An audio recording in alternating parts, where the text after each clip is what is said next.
हम लोग हमेशा पिछले समय की बातें करते हैं, बाबा साहब अम्बेडकर के बारे में ये होया वो होया, उनके साथ ये हुआ, और मंचों पर इसी बात की चर्चा हर बार की जाती है। लेकिन भविष्य की चिंता किसी को नहीं है कि आगे हम क्या करेंगे।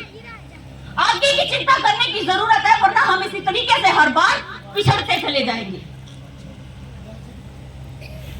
आज इस मंच के माध्यम से भाई सुरेश टांक जी का और हमारे बहुत ही आदरणीय साथी सतपाल चौहान जी का मैं बार बार धन्यवाद करती हूँ कि वो अपने गांव को जागरूक करने के लिए इस तरीके का कार्यक्रम करते हैं। और गांव के लोगों को बताना चाहती हूँ कि इस टेंट का खर्चा भी समाज के पैसों से होता है। बर्बाद नहीं करा करो, घर में बैठे हो, बाहर निकल आओ, अरे कौन सा टिकट लाग रही है, ईद कोई सन्नी देवल आ जाओ या कोई और आ जाओ, उसने देखने चले जाएंगे टिकट ले लेंगे। लेकिन यहाँ आपको फ्री में कोई चीज दी जाती है, वो लेने कष्ट नहीं करते।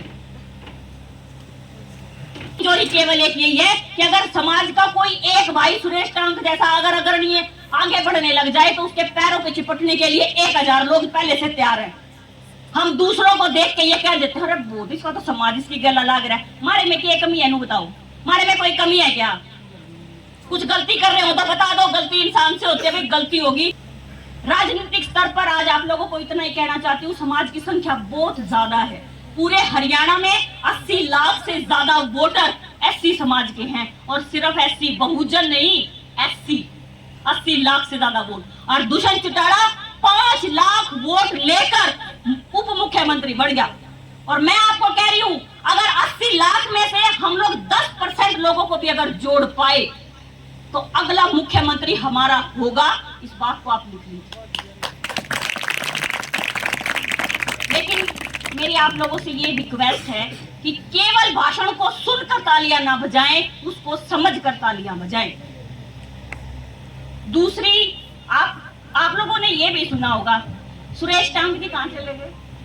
सुरेश टांक जी ने एक संगठन बनाया, मेरा एक अलग संगठन है, मेरे से अतिरिक्त भी यहाँ कई भाई बैठे हैं जिनके अपने अपने संगठन हैं।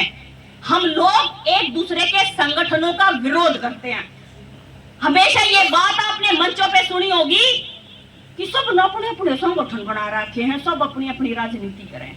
आप लोगों को एक वाक्य सुनाती हूँ। देवीलाल ने तो सब जानते होंगे, चौधरी देवीलाल ने, चौधरी देवीलाल जी ने एक बार जाटों की वो बुलाई पंचायत। उन्होंने कहा कि क्या थी बुलाई है ये पंचायत? तो चौधरी देवीलाल जी ने कहा कि मैंने इसलिए बनाई है, हम सारे संगठन बनाओ अपने अपने। सभी लोगों ने गांव स्तर पर अपने संगठन बनाए, बहुत सारे संगठन बन गए। फिर चौधरी देवीलाल के पास फिर गए, नु बोला इन क्या करा, फिर नु कही तुम लोन ले। सारे संगठनों ने अपने काम करने के लिए लोन ले लिए, जमीनों के ऊपर लोन ले लिए, और बहुत सारा लोन पैसा समाज से देश से ले लिया। फिर नु बोला इन क्या करा, इन भरा कुकर।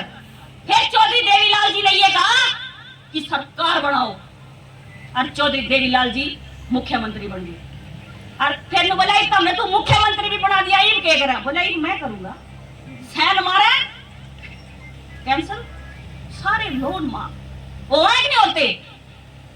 तो जब थारे संगठन बन गए तो थारे क्यों दर्द हो रहा है? मैं तनु बताओ, बनाओ ना सरकार, संगठन बनाने में तो कामयाब हो गए, सरकार बनाओ भाई। और आप लोगों को केवल इतना बताना चाहती हूँ, विरोध करना छोड़ दो, सरकार बड़ी बनाई है। मैं एक राजनीतिक पार्टी ऐसी नहीं जो आज मैंने नू कहती हो अब बेटा तू आगे चल, मैं तेरी गला हूं।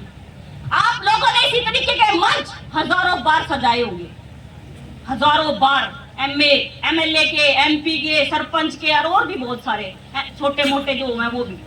लेकिन आप लोगों को बताना चाहती हूँ, इन्हीं मंचों पर हर बार आप लोग मालाएं पहनाओगे, झंडे खाओगे, नारे लाओगे, और खर्चा भी पल्ले पे करोगे, और हमने मिलता कुछ नहीं, केवल झूठे आश्वासन।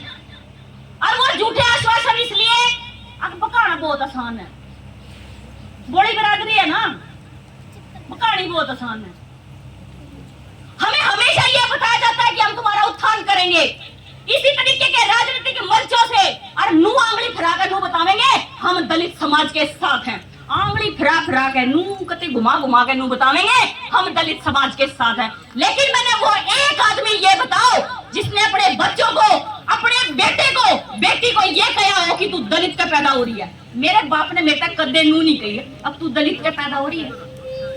तुम बताओ, मेरे बुजुर्ग बैठे हैं पीछे, एक आदमी खड़ा होकर नू बता दो जिसके बाप ने उस पर नू कही हो अब तू दलित का पैदा हो रहा है। हम दलित नहीं है। राजनीतिक पार्टियों के लोग जो इन्हीं मंचों से भाषण देते हैं वो हमने नू बता के जावेंगे हम दलित समाज के साथ हैं, वे बतावे हैं, हम थोड़ी दलित हैं। अरे दलित वो राजनीतिक पार्टियों के नेता हैं जो हमारे हक खा जा, हमारा आरक्षण खा जा, हमारी सीट खा जा, हमारा मुआवजा खा जा। लेकिन समझने की बात यह है फिर भी हमने वे अच्छे लग रहे। पाया का हाथ उन्हें कह दो ना, थारा भारत चाहे कितना बढ़िया हो लेकिन पा का हाथ उससे लाना।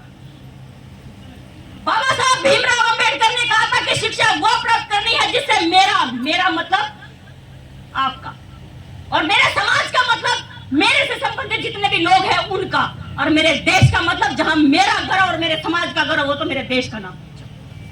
लेकिन हम केवल अपनी लड़ाई लड़ रहे हैं। आज किसी को यह लगता हो कि सोनिया तंवर अपनी लड़ाई लड़ रही है तो मैं कह रही हूं मैं अपने लिए लड़ूंगी जब तक समाज आगे आवेगा। अगर मैं समाज की आवाज नहीं उठाती हूं तो एक आदमी कह दे कि मैं नहीं उठाती। हम उठाते हैं और कोई ऐसी कमी नहीं, पढ़े लिखे जो तुम्हें भी ठीक ठाक है, बाप ने ठीक कमा के दे दिया, हम भी ठीक कमा रहे हैं।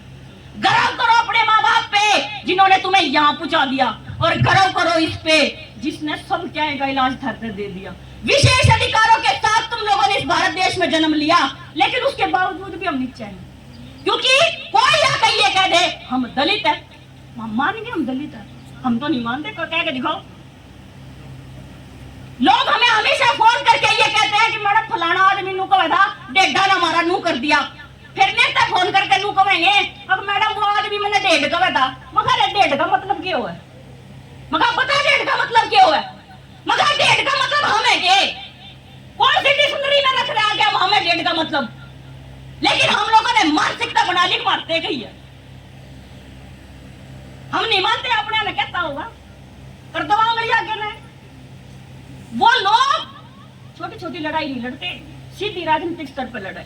लेकिन हम अगला छोरी आगे क्यों लिगड़ गई, इसने बढ़िया सूट क्यों पहन लिया, इसने बढ़िया गाड़ी क्यों ले ली, हमारी लड़ाई आगे खत्म हो गई। समय का थोड़ा सा अभाव है, अपनी बात को यही समाप्त करती हूँ। मेरी तरफ से आप सभी को जय भीम, जय भारत, जय संविधान।